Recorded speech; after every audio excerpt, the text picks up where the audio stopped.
Okay, in this lesson we're going to look at more balancing method equations, except this time you can see the equations on this page are slightly different. We've got x's on both sides instead of just x's and numbers.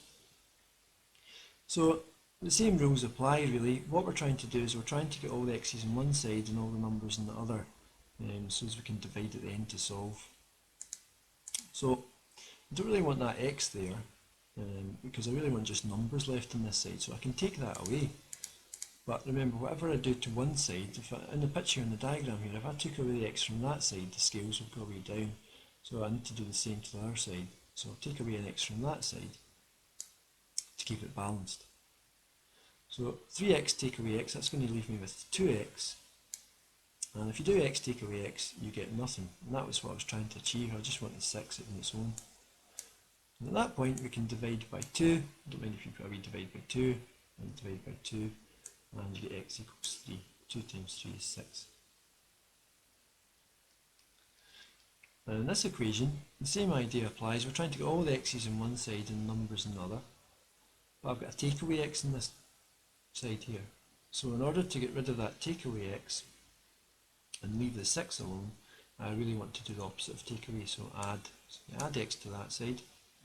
So if I added x to this side, I must do exactly the same to the other side to keep the equation balanced, because there's an equal sign here.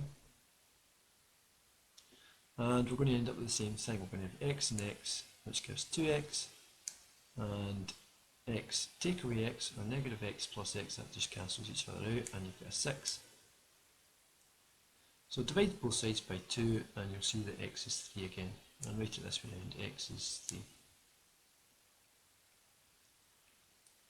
Okay, so this technique can be used to solve these rather more difficult looking equations. So we've got x's on both sides and numbers on both sides.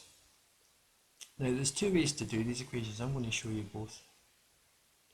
The first method is to eliminate the numbers from one side. Now, as before, we try to get all the x's on one side and all the numbers on the other side. And remember, to eliminate things from one side, you have to do the opposite.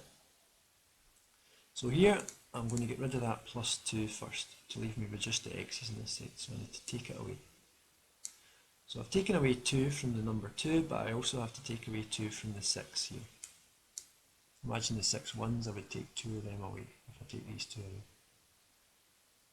Now if I took the 2 away in this picture, that would leave me with the 3x, and the same thing happens here, I'm left with the 3x. And if I took 2 of the wee ones away, I'd be left with 4. So the same thing here. But I've still got the box here, so I've still got that x. Next thing I want to do is I want to do what we did in the last screen. I want to get rid of that x. So I've just got numbers here and x's on this side. So I'll take it away. I need to do the same to the other side. Now if I take x off the 3x, I will have 2 x's left. And if I take x away from that x, I've got no x's left, just the 4. And that's what I was trying to achieve, this idea here. So divide through by 2, both sides, and we're going to get x equals 2.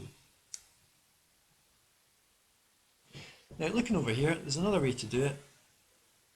We don't need to start getting rid of the numbers first, we can start getting rid of the x's on this side, because you eventually want numbers on this side and x's over here. So you can get rid of this x first by taking it away, and also you have to take it off this side. So that's going to get you down to 2x here. We're still left with the 2. And you've taken away the x here, so we're just left with the 6. You can see that I'm going to take away 2 here from both sides because I've got a plus 2. That's very similar to an earlier equation we did. So take away 2, and I'm going to get 2x equals 4. If you divide through both sides by 2, this number here, you're going to get the same answer.